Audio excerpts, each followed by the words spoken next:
Alléluia. Je vous salue au nom tout-puissant de Jésus-Christ de Nazareth.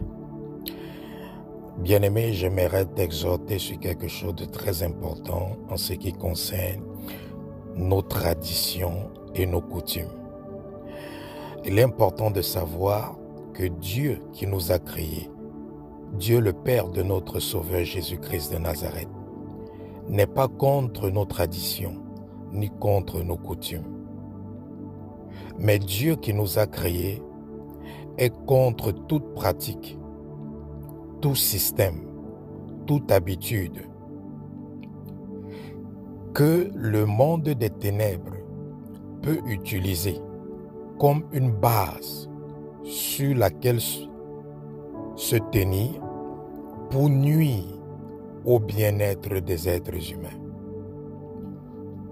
Donc, quand Dieu s'oppose à certaines choses que nous pratiquons, qui font partie de nos traditions ou de nos coutumes, ce n'est pas parce que Dieu est contre ces coutumes, mais Dieu est contre tout ce que nous faisons qui peut donner la légalité au monde des ténèbres de pouvoir nous attaquer ou de pouvoir empêcher que ces promesses se réalisent dans notre vie.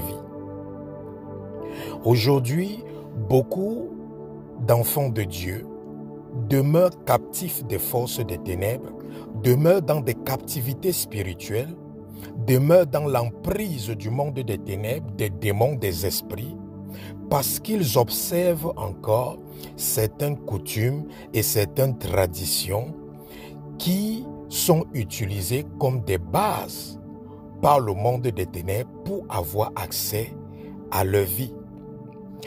C'est quoi une tradition? Une tradition est l'ensemble des coutumes, des habitudes et des pratiques qui sont mémorisées et qui se transmettent d'une génération à l'autre. Ça peut être dans une famille, ça peut être dans une communauté, ou alors ça peut être dans une région ou dans un pays. Et nous devons savoir que parmi nos traditions, il y a des pratiques qui ont été inspirées par des esprits venant du monde des ténèbres. Et toute pratique traditionnelle, toute coutume que nous pratiquons qui est inspirée par des démons ou par des esprits venant du monde des ténèbres sont des moyens par lesquels le diable a une emprise sur nos vies. Et lorsque nous nous adonnons à de telles pratiques, lorsque nous observons de telles traditions dans nos vies, inconsciemment, nous sommes en train de vouer un culte d'adoration aux esprits qui ont inspiré ces pratiques traditionnelles. C'est pour ça que Dieu n'est pas contre toutes les pratiques traditionnelles, parce que toutes les pratiques traditionnelles ou toutes nos coutumes ne sont pas mauvaises, mais elles ne sont pas aussi toutes bonnes.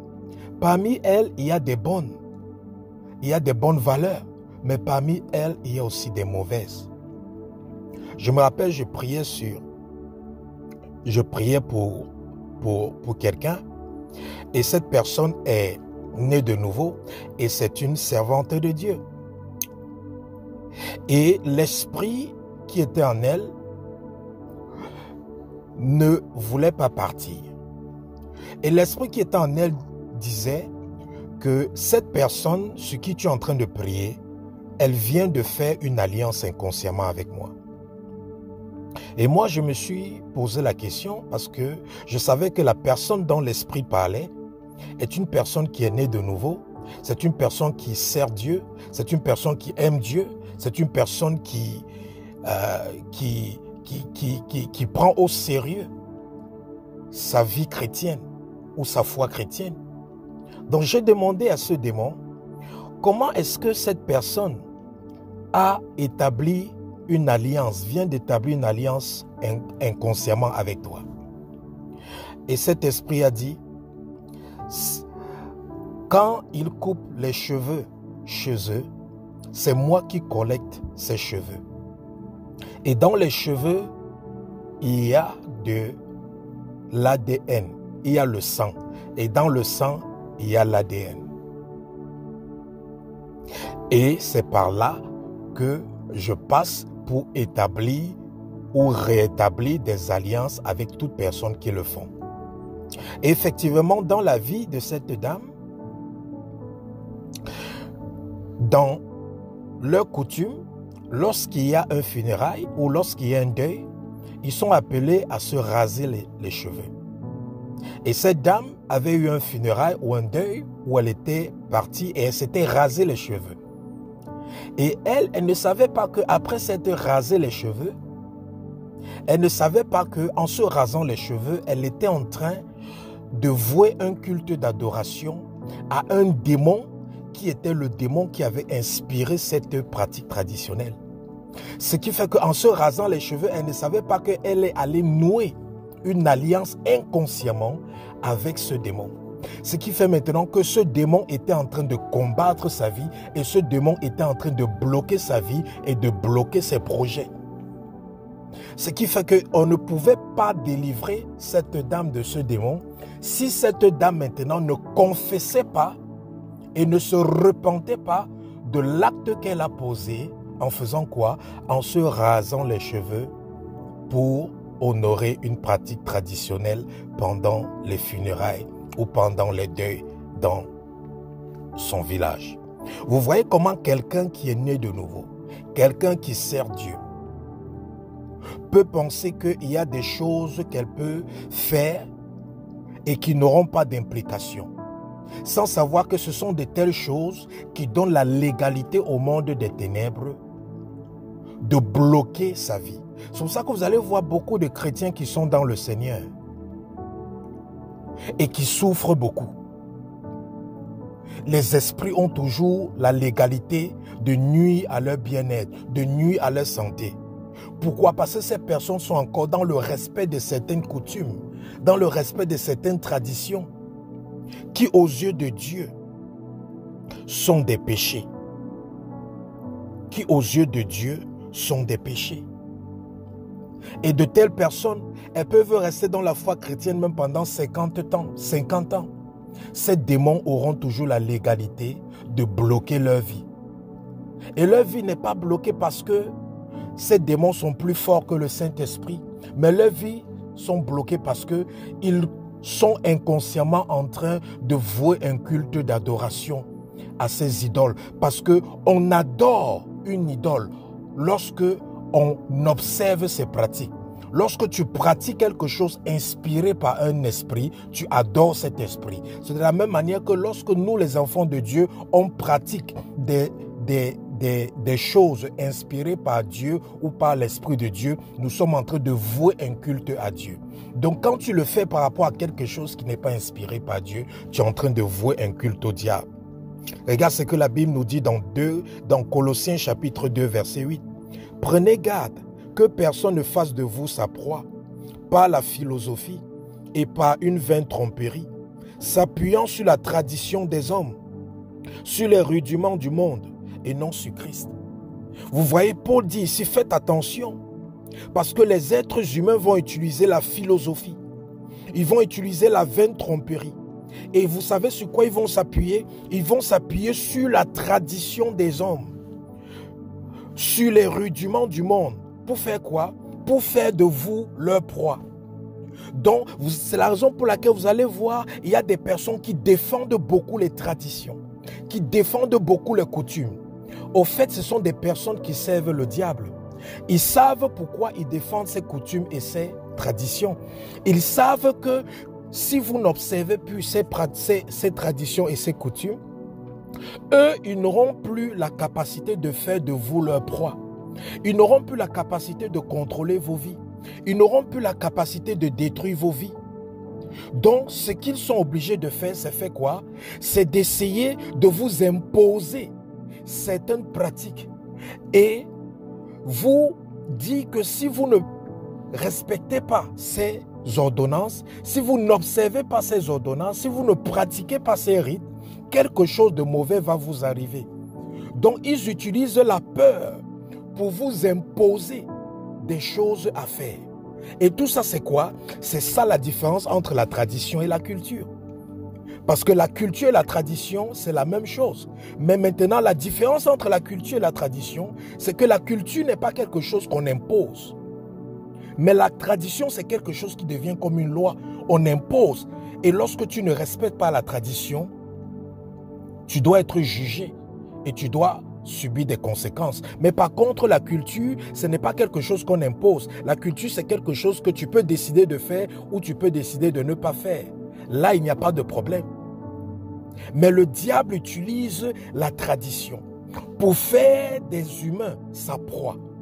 Il utilise la tradition en vous faisant croire que non, il faut toujours vous rappeler de vos traditions. Il faut toujours vous rappeler d'où vous venez. Et vous vous mettez bêtement à respecter ces traditions. Vous ne connaissez pas l'origine de ces traditions. Vous ne connaissez pas la raison pour laquelle ces traditions ont été établies. Mais vous vous mettez bêtement à obéir à cela. Et qu'est-ce qui se passe maintenant? Vous devenez la proie du monde des ténèbres. Vous devenez la proie de la principauté qui a établi cette tradition dans votre communauté, dans votre tribu, dans votre race, ou dans votre pays, ou dans la région d'où vous provenez. Donc il faut faire très attention. La Bible nous dit dans le livre de Matthieu chapitre 15, à partir du verset 3 au verset 6. Il leur répondit, c'est Jésus qui parlait. Ce sont des personnes qui sont venues se plaindre à Jésus en disant à Jésus que mais tes disciples, ils ne respectent pas les traditions. Et voici la réponse que Jésus les a donnée. À partir du verset 3 au verset 6 de Matthieu chapitre 15. Il leur répondit, et vous, pourquoi transgressez-vous les commandements de Dieu au profit de vos traditions? Car Dieu dit, honorez votre père et votre mère, et celui qui maudira son père ou sa mère sera puni de mort. Mais vous, vous dites, celui qui dira à son père ou sa mère, ce dont j'aurais pu t'assister est une offrande à Dieu, n'est pas tenu d'honorer son père et sa mère.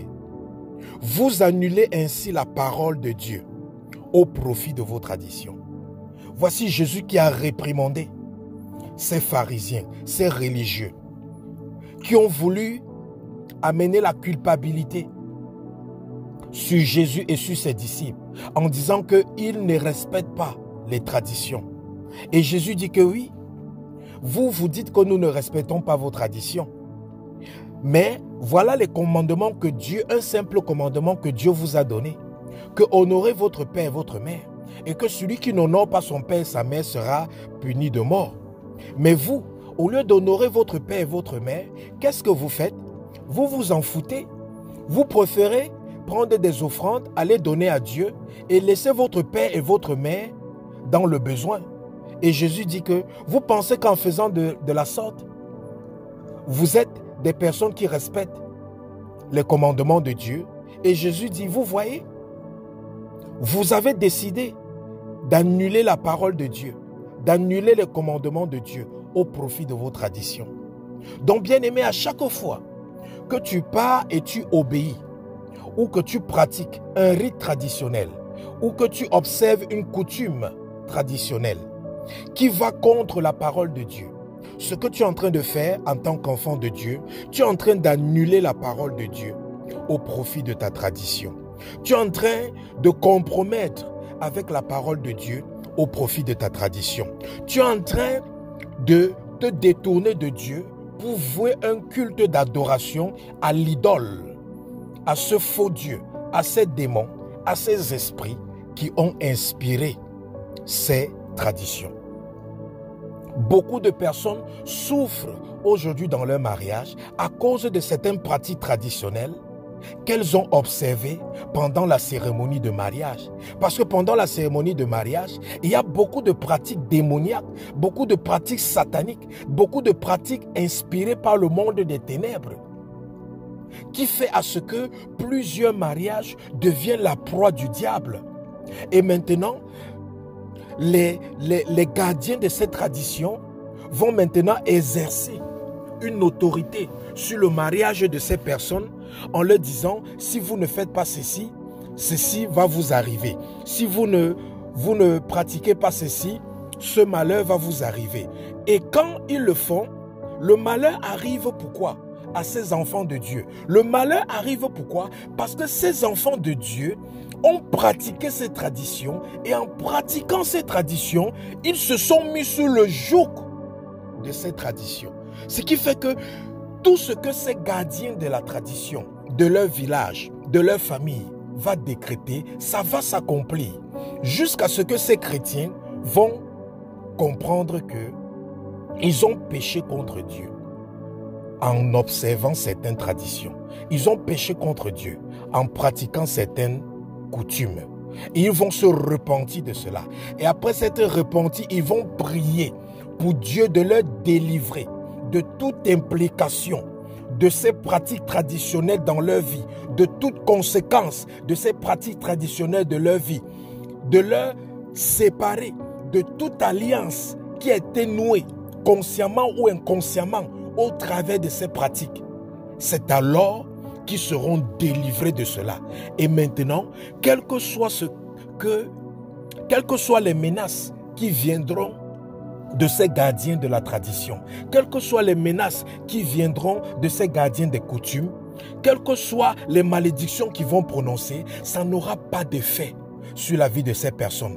Parce que ces personnes se sont repenties. Après la repentance, elles sont passées à la délivrance.